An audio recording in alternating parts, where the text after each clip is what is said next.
নমস্কাৰ, মই মণি। আজি আপোনালোকৰ ওচৰত মই ফুলকবি বিলাহী মাছৰ এটা ৰেচিপি আনিছোঁ। মই বিলাহী দিয়া ৰেচিপিটো লংকৈ দি থোৱা আছে। এইটো অলপ চৰ্ট কৰিম, সেই কিছুমান কাম আগতীয়াকৈ কৰি থৈছোঁ। মাছখিনি ফ্ৰাই কৰি লওঁ।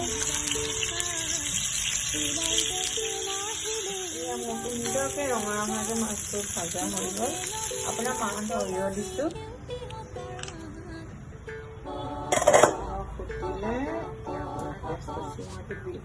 মই মিক্সিত বিলাহী পিচি থৈছিলোঁ, পিচা বিলাহী দিছোঁ।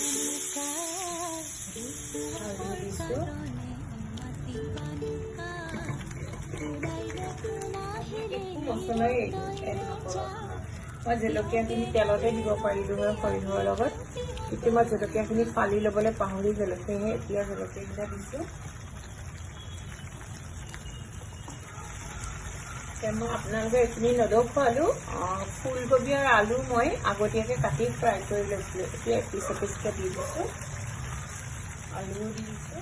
ফুলকবিবোৰ এইদৰে ডাঙৰ ডাঙৰকৈ পাওঁতাকৈ দিবচোন, সৰু সৰু কৰিলে ভাল নালাগে। আৰু আগতে ফ্ৰাই কৰিলে তৰকাৰীটো বহুত সময় নালাগে, ফটাফট হৈ যায়। লাগিছিলে চাওঁচোন আহক কি হৈ আছে। কবি একদম মৰহি ইমান সুন্দৰকৈ সিজিলে, তাতে ফ্ৰাই কৰি লোৱা যে। আৰু আপোনাৰ সেইটো কাৰণে চাওকচোন, মই ভাবিছোঁ এখন পেন চেঞ্জ কৰিব লাগিব নেকি, এইখন বহুত সৰু, কিন্তু এতিয়া যি দেখিলোঁ নালাগে। তাৰমানে আমিও হৈছোঁ দুটা মানুহ সেয়ে বহুত বেছি জোলো নকৰোঁ, সেইটো কাৰণে ইয়াতে চেঞ্জ নকৰাকৈ হ'ব। চব সিজি হৈ যায়।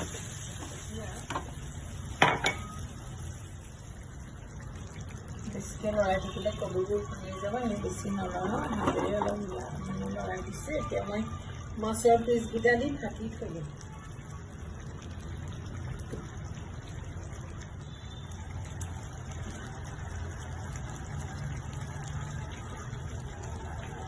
বাউলত যেতিয়া চাৰ্ভ কৰিম তেতিয়া আৰু অলপ ধনিয়া দি দিম।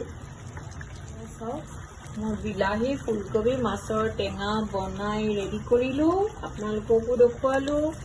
যদি ভিডিঅ'টো ভাল পায় লাইক কৰিব, কমেণ্ট কৰিব, ছাবস্ক্ৰাইব কৰি আজিলৈ আহোঁ, বাই।